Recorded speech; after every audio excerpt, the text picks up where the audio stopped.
İkinci bab. Bir neçe günden keyin Hazreti İsa Kapernaumdaki burun tuğan uyga yani keldi. Onun kelganligi to'g'risidagi xabar taqilish bilanla u yerga shunchalik ko'p odam yig'ildiki, hatto eshik oldidimu puttiqqidek yer qamg'an edi. Hazrati İsa ularga Xudoning so'zini yetkazayotdi. Shu asnoda uning yeniga palash bir odamni 4 kishi ko'tarib elib keldi.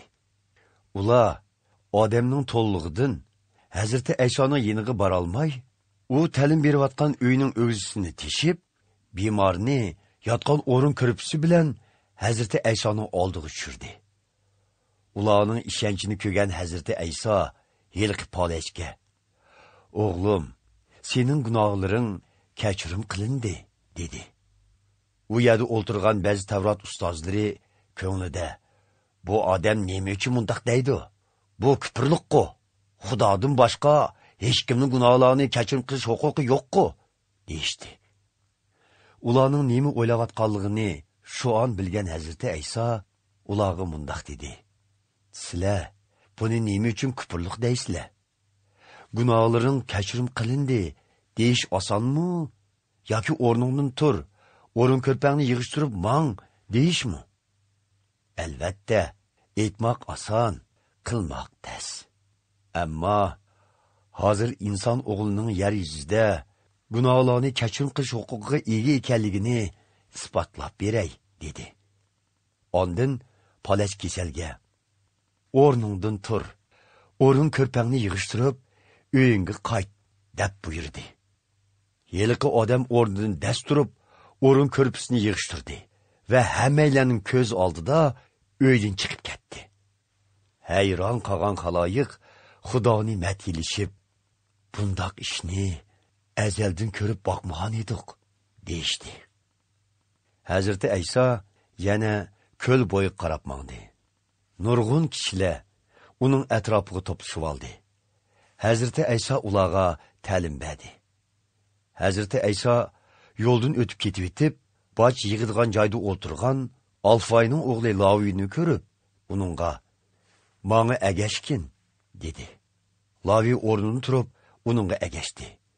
Keyin Hazrati İsa Lavining uyida mehmondoshchilikda bo'layotganda, taklif qilingan nurg'un bojgirlar va shulardek gunohkor deb qaralgan bir qism kishilarmi Hazrati İsa va uning shogirdlari bilan ham dostixon bo'ldi. Hazrati İsa'ga agashganlar ichida gunohkor deb qaralgan bu kishilar xeyli ko'p edi. Parisi dini iqimidagi ba'zi Tavrat ustozlari uni gunohkor deb qaralganlar va bojgirlar bilan bir dostixonda o'tirganligini ko'rib, shogirdlarga: "Uning bojgir va gunohkorlar bilan bir dostixonda o'tirgani qanday gap?" deyishdi. Buni anglagan Hazrati İsa ularga: "Sog'lom odam emas, balki kesal odam tevibga muhtojdir. Men o'zlarini durust hisoblaydiganlarni emas, balki o'zlarining gunohlarini to'naydiganlarni chaqirg'ili keldim", dedi.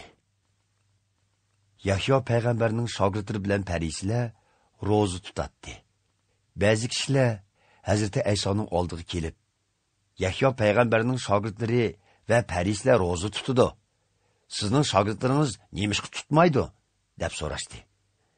Hazrati İsa javoban mundaq dedi: "To'yi bo'layotgan yigit texi to'y ziyofati tutgan chaqda mehmonlar hasrat chekayotgan odamlardek ro'za tutsa, qandoq bo'lg'ini? Albatta bo'lmaydi. Ammo yigitning ularni elib ketildigan kuni keladi. Ana shu chaqda ular qayg'u hasrat chekkinidan ro'za tutadi. Hech kim konu ko'nglakka kirishib ketadigan yangi raqtin yamoq samaydi. Unda qilsa, kiyim yuvilganda yangi yamoq kirishib, kiyimni yirtib tashlaydi. Natijada yirtiq texmi yo'g'inab ketadi. Shuningdek, hech kim yangi sharobni konu tulumga qochilmaydi. Agar unda qilsa, yangi sharobning ko'pishi bilan tulum yerildi-da, sharobmi, tulummi kodin chiqadi. Shuning uchun yangi sharobni yangi tulumga qochilash kerak." Bir dam ilish kuni Hazreti İsa buğdaylıqdan ötüp ketivatatdi. Bilib ketivatqan şagirdlari başaqlarını üzüp elib, yeyishga başıldı. Parislar Hazreti İsa'ga, "Şagirdlaringiz nemishqa dam olish kuni chaklangan ishni qiladi?" deyishdi. Hazreti İsa ularga, "Podshoh Davud va uning hamrohlarining och va muhtojlikda qolganda qanday qilganligini muqaddas yozmalardan o'qimaganmi? Bosh ruhoniy avoyatarning vaqtida Podshoh Davud ibodatxonadagi muqaddas joyga kirib, Xudoga atalgan nonlarni ruhoniydan so'rab yegan, ham hamrohlarga bergan. Holbuki bu nonlarni ruhoniylardan boshqa har qanday kishining yeyishi Tavrat qonuniga xilof edi", dedi. Hazreti İsa ularga yana, "İnson dam olish kuni uchun emas, dam olish kuni inson uchun yaratildi. Shuning uchun men inson o'g'li dam olish kunining egisidirman", dedi.